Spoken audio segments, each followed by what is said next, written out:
Hello and welcome to the 8th episode of the Leadership in Construction podcast. I'm your host, Michael, and today we have an absolute fantastic guest with us. I'm joined by Dr. G. Dr. G is an expert in resilience and is the founder of AskDrG.com. So, Dr. G, welcome to the show. Michael, thank you so much. I'm really glad to talk to you today.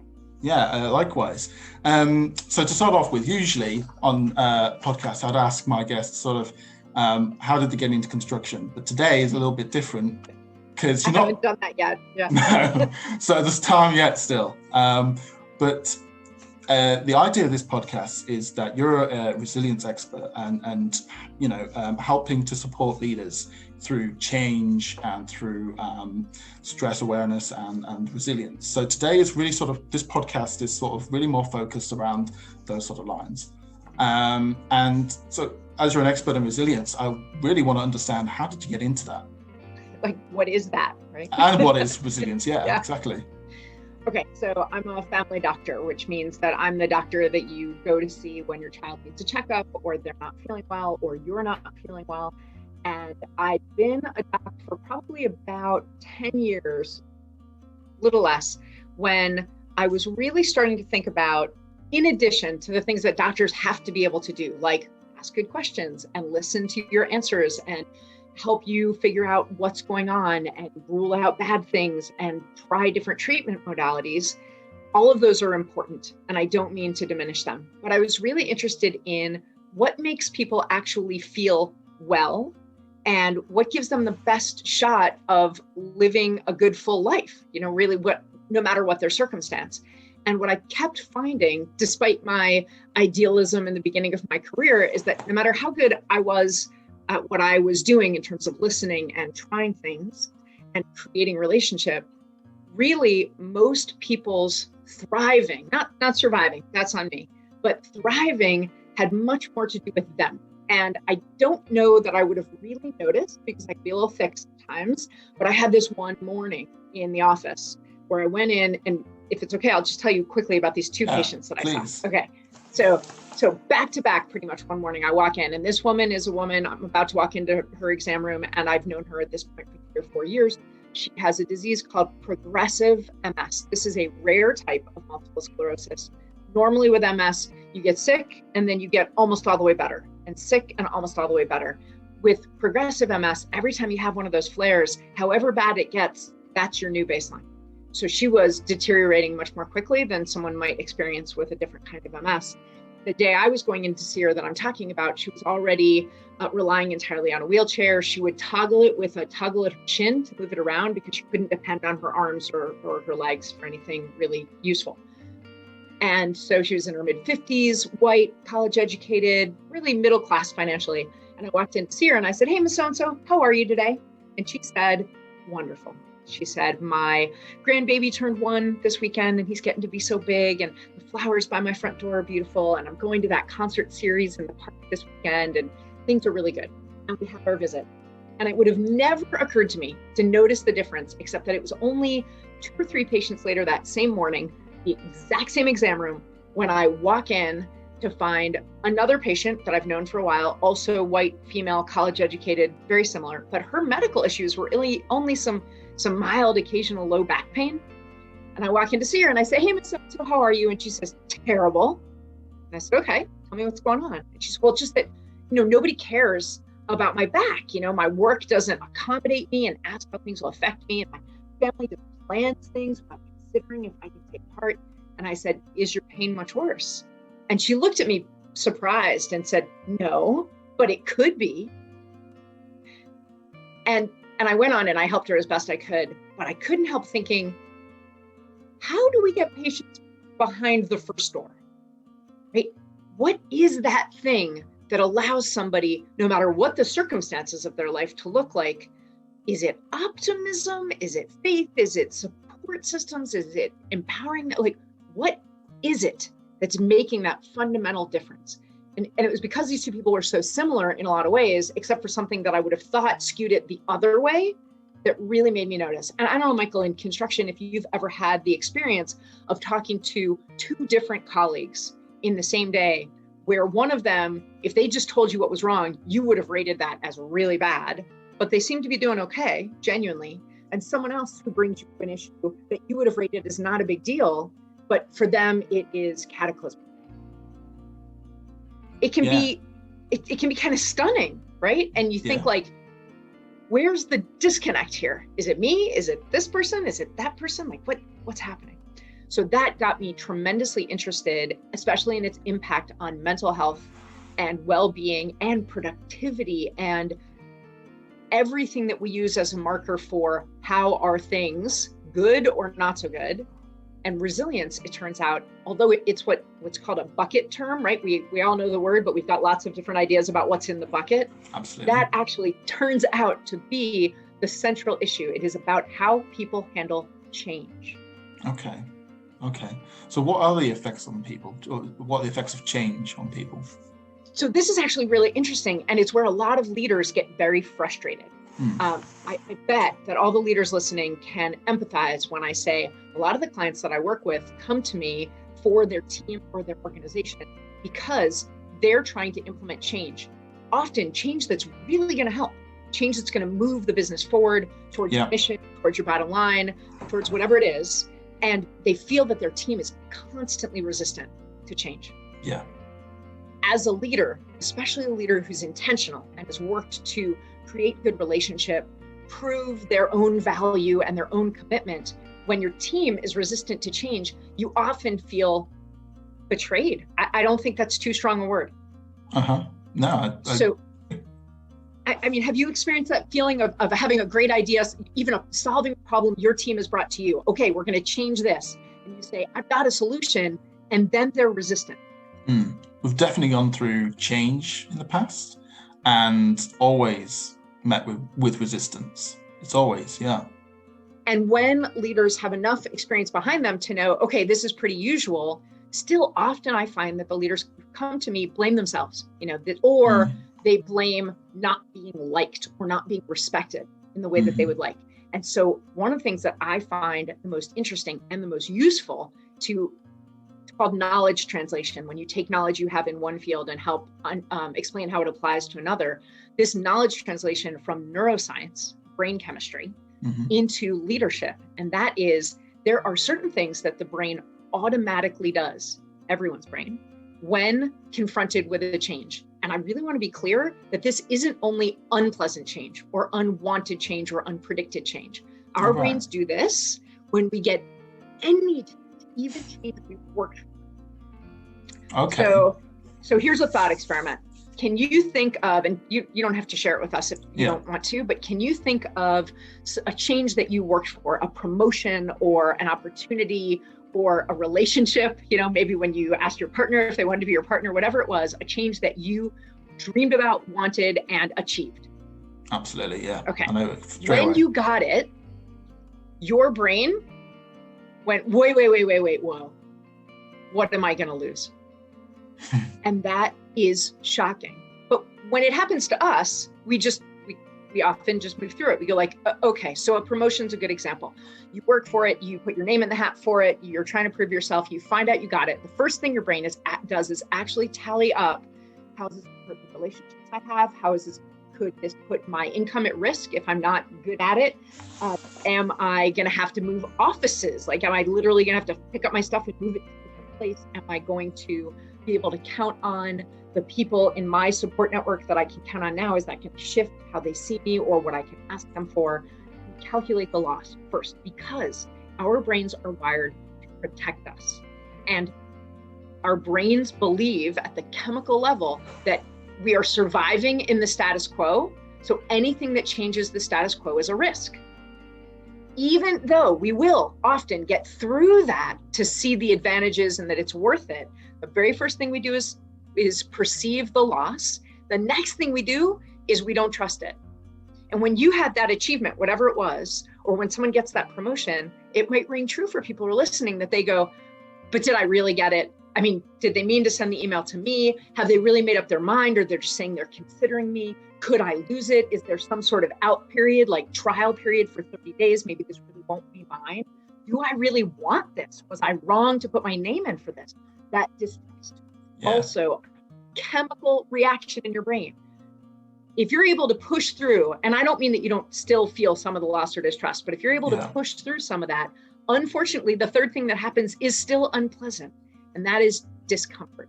We notice what feels different and not quite right.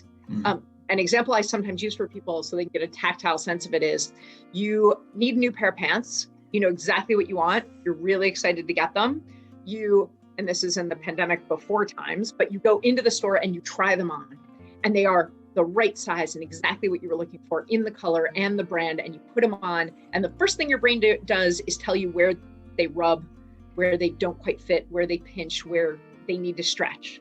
That's your brain's job, to protect you. Wow. In the midst, the good news is coming right now, in the midst of all of that, of your brain tallying up and putting immediately in front of you loss, distrust, and discomfort, all you have to do is remember that you still have options, that your feelings are valid, but as far as your actions, you still have options, even given this change. In the new job, you can do some things to maintain those other relationships. With the new pants, you can keep the old pants when you just want to be comfortable at home. As soon as you just act of listing choices you can still make for yourself, now you're acting in a resilient way.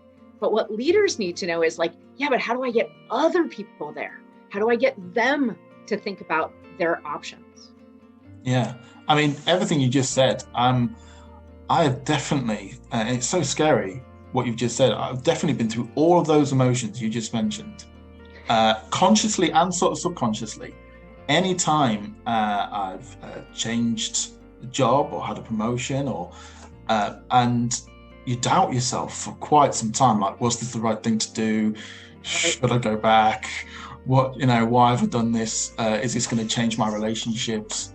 And actually, every single time, it's always worked out absolutely fine and better than I expected. I'm really glad, and that's fantastic. And I don't mean to mislead people. It doesn't always work out, especially because there's all those changes that we didn't want, that we didn't expect, that we know are not what's best for us. The pandemic restrictions are a really good example of change that people absolutely, as soon as people said these things might happen, I would imagine in the UK, every time they announce a shutdown, first thing is loss. What am I going to lose? And the next is distrust. Will this help? Will this really happen? Will this matter? And then, okay, it's happening, and there's the discomfort. But by the third lockdown, I would imagine that a lot of people found themselves able to cast a little bit forward into choice faster. And the cycle to complete it for everyone, I call this the resilience cycle. Every time there's a change, you start this cycle. The question is, can you finish it? Finishing it means there's 6 parts, and the fourth is choice, is recognizing that you still have choices.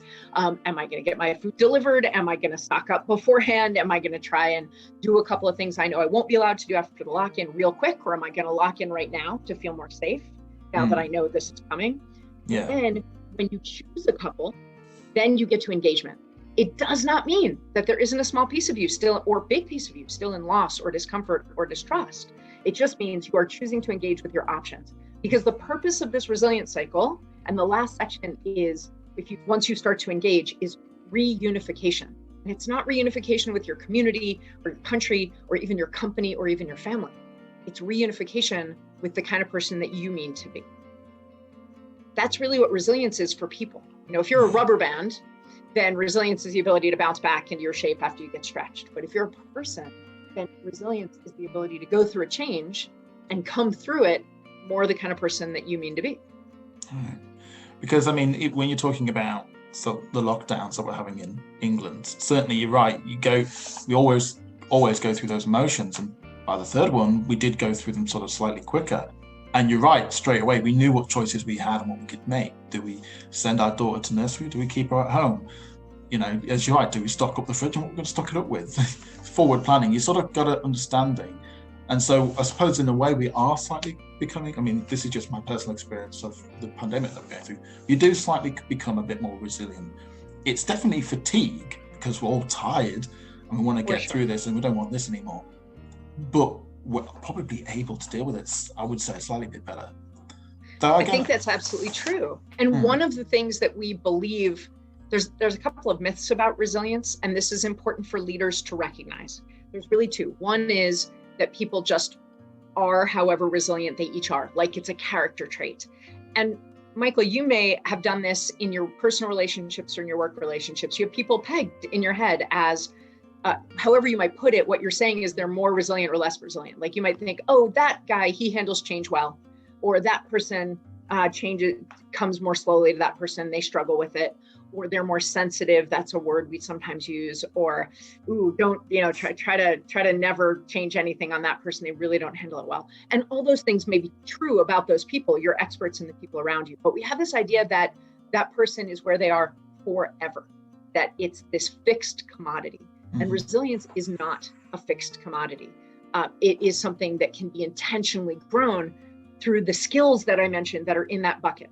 So you don't have to wait for something to be difficult or awful to build those skills.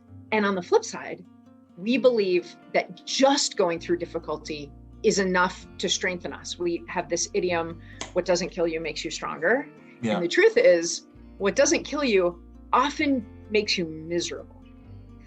That, Michael, you might, maybe, do you know anyone, please don't tell me who, but can you think of anyone who, no matter how many hard things they go through, it never seems to get easier for them?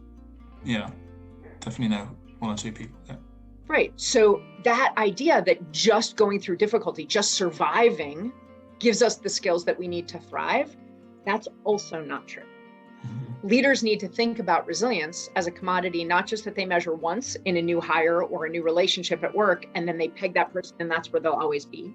They need to understand that different circumstances will make that person resilient up or down, and that different development work they can do can really raise that person's resilient skills, but also not to just assume that because we've been through hard things, we must be getting stronger. To your point, often as we go through hard things, if we're not building ourselves up at all, we can become less resilient because we are exhausted. Yeah, it definitely feels like you almost get a bit of bombardment with this current pandemic of lockdowns and different restrictions. You can't even remember what restrictions are or what real life was like beforehand. So you definitely get it on like a bombardment of it.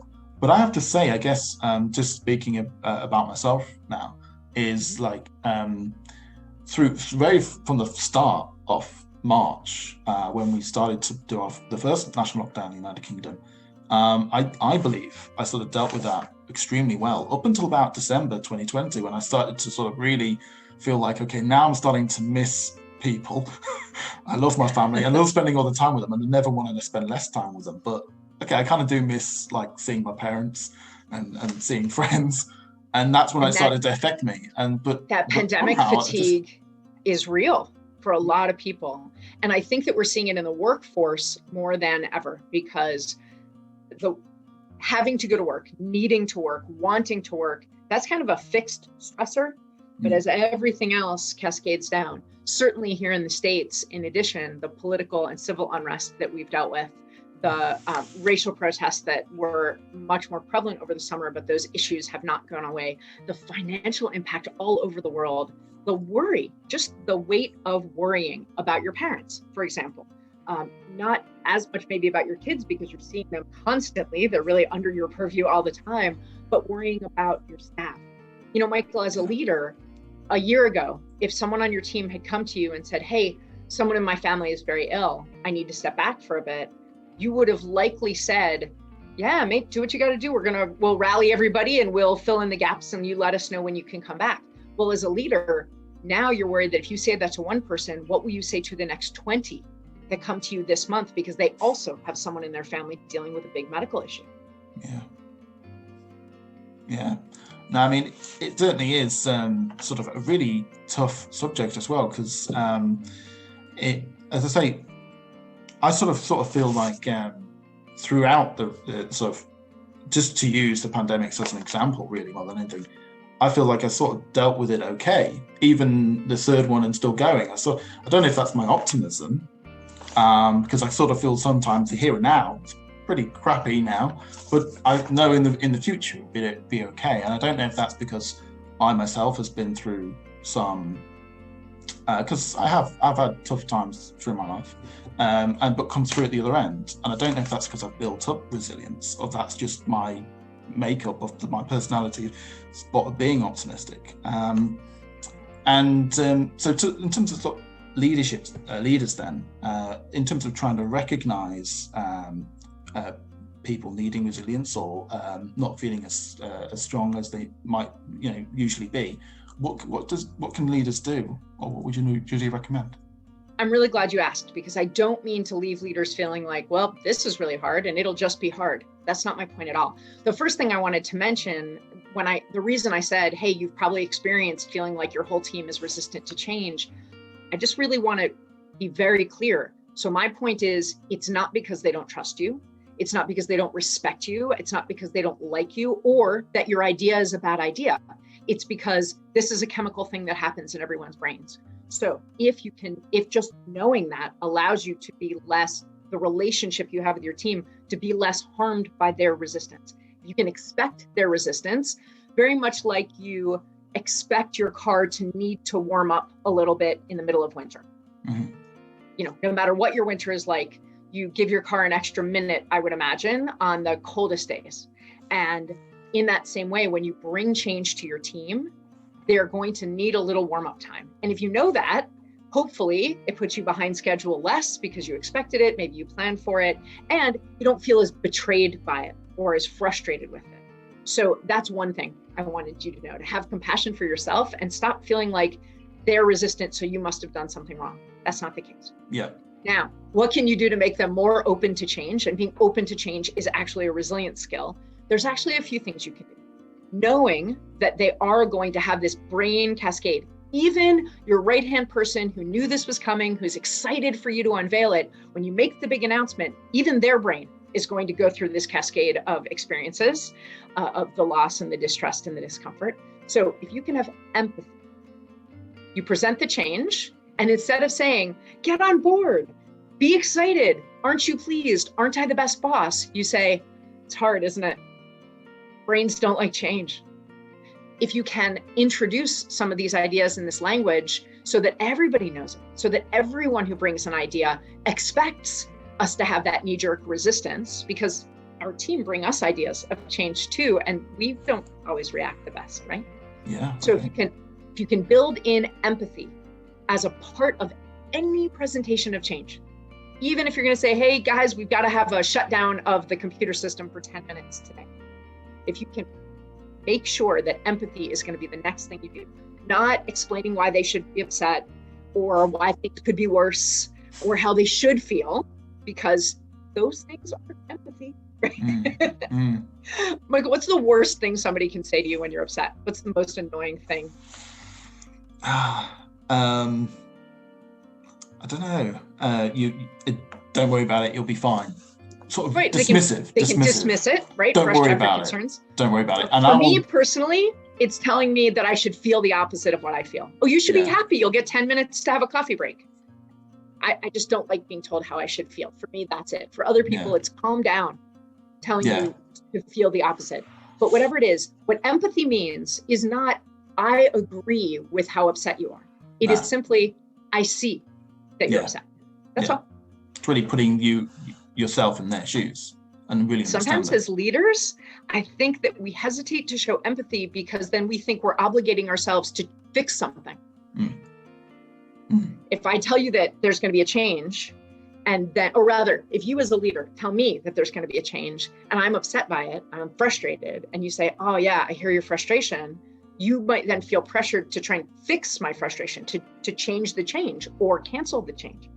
And just like in parenting, I know that you were talking about bringing your daughter to nursery. So when your daughter, pulls something off the counter she's not supposed to and gets splashed with water, and you have to clean it up. So you tell her she has to sit on the chair and not move for a bit, and she's really hurt or embarrassed or frustrated by that.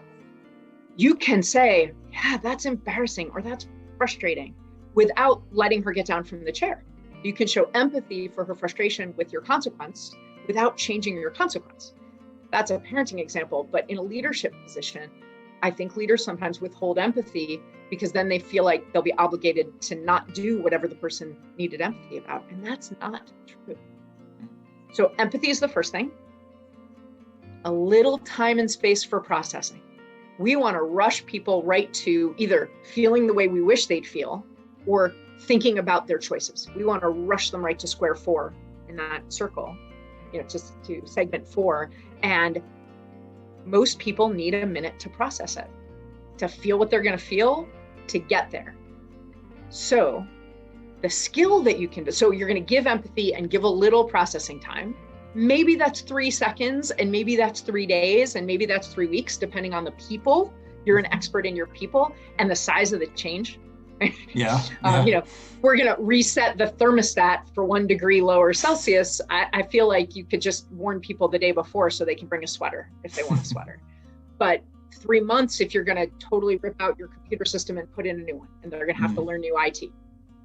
Or whatever makes sense in your setting. And when you can't give the lead time you wish you'd had, pile on more empathy. And snacks never hurt.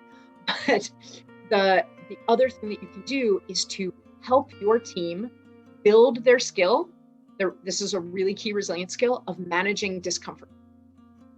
Not for you to manage their discomfort. We're never good at that. But of managing their own discomfort. I don't know if that sounds too intrusive. What I mean, and this is something that I specialize in when I consult with companies, is helping people figure out what they do to manage their discomfort and how to implement those things in a work, or how to bring in new skills, new ways to manage discomfort that they hadn't thought of that will work for them in a work setting. This is really particular to each person. Really, most often, all leaders have to do is introduce this conversation, because you both encourage people to really think through their own positive and neutral coping mechanisms, not the negative ones. When people don't know how to manage discomfort, it's the negative coping mechanisms that you see. And by opening up that conversation, you give tacit approval of building resilience in this way, of being able to say, hey, one of my coping mechanisms is take a walk. Can I have 10 minutes? Absolutely. If you had never had that conversation about wanting to be able to support people as they manage the discomfort of the changes that you're going through, they might feel that it would be considered unprofessional or inappropriate to take 10 minutes in the fresh air. Yeah, I mean, some massive sort of, even just changing IT systems and changing branding, things like this, they don't seem that they're going to cause stress, but they always do. Cause fear and resistance, and you tend to just we went through a massive rebranding, and we ended up talking so negatively about it for such a long time. And I think you're talking about processing time. I think we were given as an organization quite a lot of processing time before we told the world this is our new brand. So we were ready before we told the world that this is what we look like. And I think by that point, we probably all mostly accepted the new brand. And it is a lot better, to be fair. So we'd gone through all the emotions that you talked about, this massive change. And we had a lot of processing time. But there was a lot of fear, what we're going to lose, all the emotions that you talk about.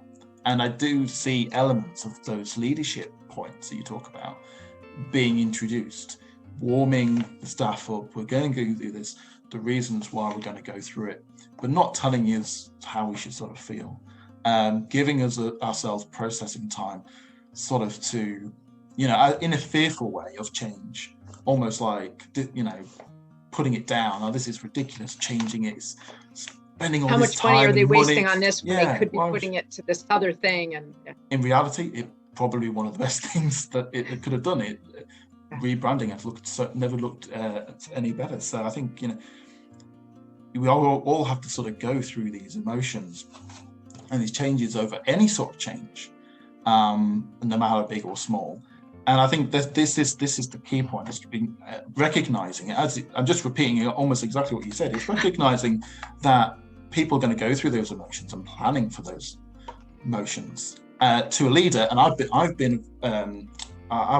done this before, not acknowledged that everybody's got to go through those motions, through change. and not allowing those colleagues to sort of really go through those stages. I'd like to acknowledge that one of the things that leaders often will push back on this idea to me, and it's such a really good question, they'll say, so you're saying that if I'm going to give empathy and processing time, that I don't get to have an opinion about the things that my staff says or the way that they behave? And I'm not saying that at all. We have a lot of rules in our society and in our organizations about behavior, and that's good. We should have rules about behavior, and that includes language. But we shouldn't have rules about feelings. People get to feel whatever they feel. They can't spend 3 hours complaining about it when they're supposed to be working on a project. So we can hold people to the same high expectations we have for their behavior, and they will have an easier time meeting those expectations if they know that we have room for all of their feelings and an opportunity for them to express those feelings. And so not in a format where you talk about addressing the empathy and saying this is hard. I get it. I know this is hard. And would you go as far as sitting down with someone and listening to why they find it hard? Would you go as far as that? It depends a little bit on your situation. If you have the opportunity for that, and definitely some people will say, oh, I have one employee who would spend an hour with me every day expressing their emotions and wanting empathy. And that's not really productive for any of us. We call that therapy, and it's very valuable, but you're probably not a trained therapist. So what I would say is, especially the bigger the change, the higher the stakes, the perceived stakes for your staff, for your team, the more important it is to offer them a chance for follow-up, to say, this is hard, it's big, I get that. I'm going to answer more of your questions in 2 days at our next meeting. In the meantime, if you have questions or feedback for me, please get in touch and let's set up a time to talk about it. That way, you're not necessarily having a half an hour review with every team member, but you've left them an outlet. You've cracked the valve for them a little bit. Michael, I have a question about your rebrand. Did any of your clients struggle with it? Not so much. I mean, we had some jokes about the tagline, but it was more teasing than anything else. But not so much, to be honest. I think it really was embraced, really, and I think it made our company more visible and more approachable in a way. In my medical practice, we recently had an unexpected, unplanned, untrained upgrade of our electronic health records system. And the vendor that we use, after they went through that change, and I don't know what happened for them internally, but they got a tremendous amount of negative pushback from us. So I don't think it's fair to talk to leaders about change without considering, how do our clients, how do the people we serve, how do our vendors perceive change, that anything that's in our control, right? Anything that we're putting out there or that we are going through, we got to let them know, hey, someone had to step back, so we've had a change in leadership, whatever it is. Recognizing where your ripples go out and whose boats are most likely to be rocked by those. And often your customers aren't as rocked. And I think of it very much like water and boats on the water, that if they're pointed right at you, if you are the person who serves them in this way, they'll have a little bit. But if they're side on to you and you have a wave come out from what you're doing, they may be rocked so that they feel like they're going to fall over. If they weren't paying attention to you, they're not keyed into you, and then there's a change, they may just not even recognize that, like a branding thing is a good example. They'd be like, I don't know who this is, but I don't have an email from the people I was expecting an email from. They don't even realize that you went through that change, and it's very off-putting. So remembering that the change that we have internally in any organization has some ripples out, either to our stakeholders, board of directors who maybe have your logo on their own personal LinkedIn, whatever it is. Everybody likes a little warning. It makes them feel respected. And that empathy can be really valuable in terms of, especially if you can give them a peek behind the curtain so that you can explain why. We wanted to be more accessible. We wanted this to reflect better the service that we want to provide for you, whatever it is. Well, that's why I think the reason, well, certainly through the contacts that I spoke about, the rebranding weren't overly phased, is because there was that information that was sent out, and a lot of the rebranding was reflection on how our customers saw us in the first place, and keeping true to our values, but also taking them along with us for that road. So, yeah, I think sort of unbeknownst to me, because I was sort of going through with them, the leaders must have been doing a great job, because they took the clients along with us and almost phased it in as well, so that it was almost unnoticeable by the end of it. I mean, striking new logo and tagline and new website, it just all made us more accessible and just looked at the business, I guess. So, yeah, that's I think brilliant. And it's a really important leadership skill that it sounds like they used, which was to create a change that actually helped you stay really true to your mission. One of the things that can really help your team with a change is if you point out that a change that you're going through actually supports staying true to the course that they've bought into, that they agreed to, that everyone believes is what you're supposed to be doing. For example, if you are a customer serving organization and you are there to make your customers' businesses run more smoothly, and that's what you always say, and you're going to go through this new IT change, if you can help them understand how it ties back to your mission, how it ties back to your purpose, people have an easier time accepting the discomfort of the change. So we talk a lot about change and leadership through change, and there's a lot of work. Clearly, there's a lot of steps and motions you've got to go through as you're going through change. What about leadership when there is no change? How's that different? What's really interesting is the reason that I find resilience is crucial for leaders to understand and not just practice, but actually take the steps they need to build resilience in their teams, in their customers, in everyone that they work with, is because we really only need our leadership in the face of change. If your work is going as expected and everyone's role is well defined and no one's stepping back from their job or shifting or changing, in the absence of change, if things are going well, like if things are going smoothly, that's when we need leaders least. That's when it's okay for them, imagining it's okay to travel, to take a vacation and just be accessible by phone. But when we're contemplating change, when we're going through change, or when we're recovering from change, which is another part of this that I talk about with companies, that recovery from change can make us so much better at it the next time. Any of those three parts, we really need leaders. And so for leaders to understand how resilience works, they'll be able to use each change to make the entire organization stronger for the upcoming change. Not only the ones you know you want, that you've planned, but the changes you cannot predict. No, I can see that a lot at the moment with the current pandemic. I don't want to keep going on about it. We could never have predicted. This is just a really good example, and I don't want to turn this political, but you look at a lot of world leaders and how they've dealt with it differently. I think a lot of where I've seen examples where it's been done really well have been more visible than other leaders that maybe haven't done as well. Right. I'm hoping to move to New Zealand if I can figure out how. Yeah, absolutely. And certainly in organizations, like I talk personally about my own organization, straight away, they went to weekly, they called it consulting wide, a weekly sort of almost a bit like a podcast where the CEO and the senior leadership team were just talking to everybody and listening, taking questions and answering those questions. But more visible, more hands-on. Yeah, it went to bi-weekly, but every time another lockdown came on, it was, they're certainly more visible. And I think that's important. We're going through huge amounts of change, not changing the organization or how it operates, but we're going through we are changing how we operate because everybody's working from home. And we're all going under a shared experience of a lot of stress. And I think it highlights to me, and listening to what you said, that during change is when we need the leaders most to be more visible. It's really true.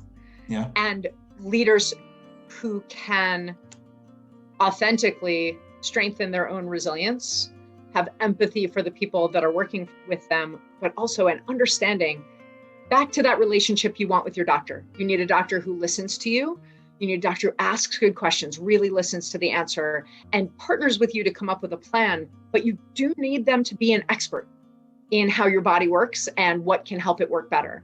And that's what we want from leaders. We want them to ask good questions and really listen to the answers, partner with us to make a plan, but we need to be able to count on their expertise about the work, about the organization, and how it can work the best. Yeah. So how do we create leaders then that know that this change is when leaders are needed more so than ever? So one of the things that I think is the most valuable about me getting to have this conversation with you and everybody in the sound of our voice is that you don't need a graduate school course on this. It's not to say, oh, yeah, I see the importance of this. I will have to dedicate a year of my life to going back to school to learn it. This is a fundamental concept that once you grasp it, can inform every difficult conversation, every change, every plan that you make in a way that makes them all so much more likely to be successful. Yeah, because I don't know if it's all, whether you're learning through experience or, it doesn't sound like, it's certainly not something that you learn through sort of university or anything like that. It's something you definitely got to go through in terms of experience, is it? It is, but it isn't, as we talked about earlier, it's not enough just to go through hard times and you would automatically learn it. If you can look at change through this lens of the change, the cascade that our brain goes through of loss and distrust and discomfort, and then the opportunity to use skills to manage that discomfort and still focus on the options that are available, choose one, move forward, see how it goes, then knowing that you'll be able to get yourself to put at least one game piece further in that path ahead, even if you still, as I mentioned, have a game piece back in loss or distrust. And that opportunity to think intentionally about, oh, right, I heard that, of course, these people or I or my family would think and feel all this loss and this distrust. What was the thing? Choices, right? Got to think about what choices we still have. I think we could probably talk for absolutely ever about resilience, and I'd love to talk to you more, certainly about your involvement with stress management. But we're going to run out of time, unfortunately. And I wanted to sort of wrap this podcast up with a question that I ask absolutely everybody. And I wanted to understand from you what you think is the most important aspect of leadership. Okay. I think that the most important action or trait of a leader, and action because you can choose it, you don't have to just naturally have it, is curiosity. The biggest reason that I'm brought in to consult with companies, and so now that I teach you this, maybe you'll say, okay, we will never need you, is frustration. Frustration on the part of the workforce or frustration on the part of the leadership, or most often both. And frustration means some expectation isn't being met. That's when you think about it, when you're frustrated with your nursery school age child, you're frustrated because you expected that they would like that food that you fed them 17 times before with no problem, or that they would fall asleep around the same time they usually do. Whatever it is, you expected something and it wasn't that, and we get frustrated. If you can remember as a leader that when anyone or any situation frustrates you or surprises you, to also be curious. And if you can tag on, if you can make it a natural progression every time that you feel frustrated or even surprised, that you also remember that triggers your curiosity, you will solve problems so much more quickly. Because what you're saying is, this is frustrating.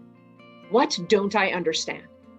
And when you get curious, you allow amazing things to happen, and you block the negative, just feel how I tell you to feel, just do what I told you to do sort of solutions that are very short-sighted solutions in most instances. It's kind of like perspective a little bit. Yeah, you're asking for someone else's perspective. When you get curious, you're saying, what does someone else see about this that I don't see? Yeah. That's absolutely brilliant. And I really value your time and your insights for this podcast. And so, Dr. G, I'd like to say absolutely big thank you very much. Thank you. I really appreciate the chance to talk about these things with you. Fantastic. And hopefully we'll have to have you on as a guest again soon. Yes, please. Thank you very much.